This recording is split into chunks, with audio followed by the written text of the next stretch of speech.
Allez, on a reçu un petit colis ce week-end, j'ai pas eu le temps de le déballer. Eh ben, on va le faire ensemble. Je pense que vous vous doutez de ce que c'est, hein, comme d'hab. Hein. Alors, c'est Steph, que je notifierai et qui me les a offerts, gracieusement, avec amour. C'est tellement mignon. Oh, oh, elles sont belles. Regardez-moi ça. Des batteries qui ont dû servir une fois, qui ont cramé. Ah, qu'est-ce que c'est bien Parkside. Quand on veut garder des batteries neuves, bah, c'est simple, vous achetez une batterie Parkside, vous êtes sûr que la machine... vous la gardez neuve, hein, la machine. Regardez ça.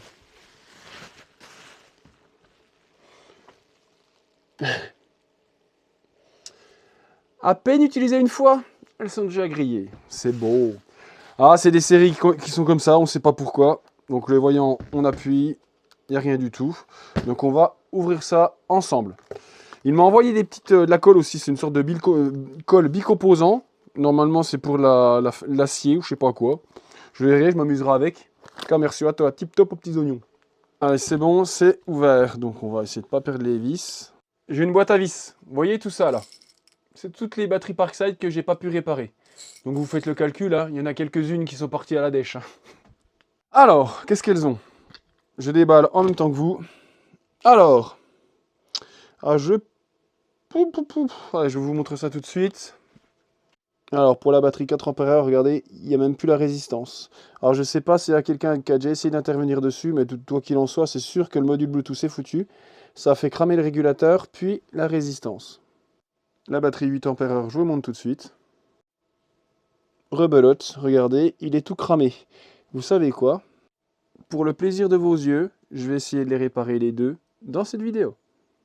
Allez, c'est parti, on se remet sur notre établi magique. Allez, on va commencer par laquelle? Amstramgram, plouf, plouf, plouf. Allez, celle-là. Allez, c'est parti, on commence par celle-là.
Alors, j'avais loupé l'enregistrement de la vidéo.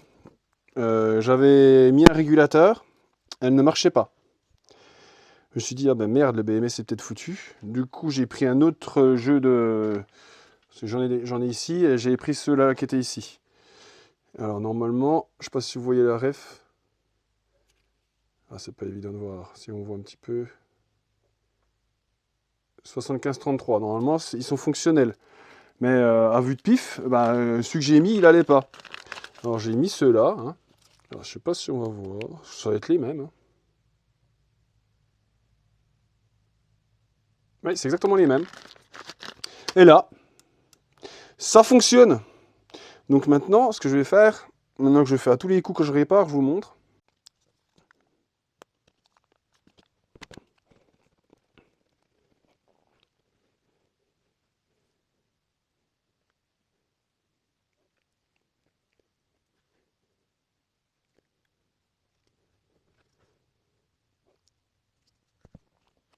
Je mets un coup de colle bicomposant.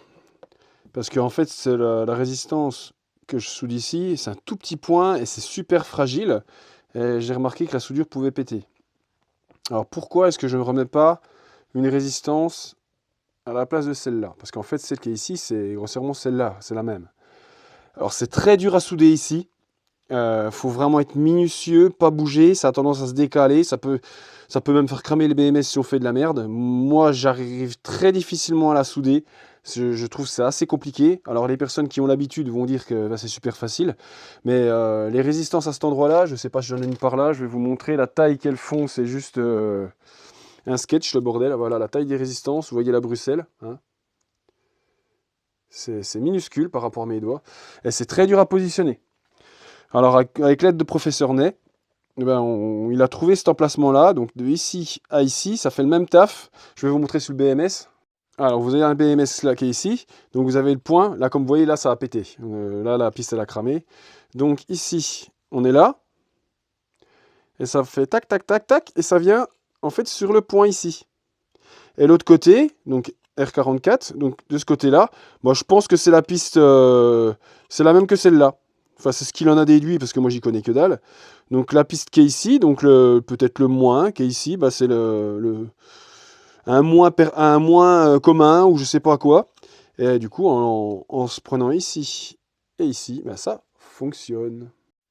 À premier abord, ce que je viens de faire, ça a l'air très facile, mais il m'a fallu des batteries et des batteries et des batteries et des batteries pour arriver à faire ça sans scotch, parce que là, comme vous avez vu, je mets aucune protection.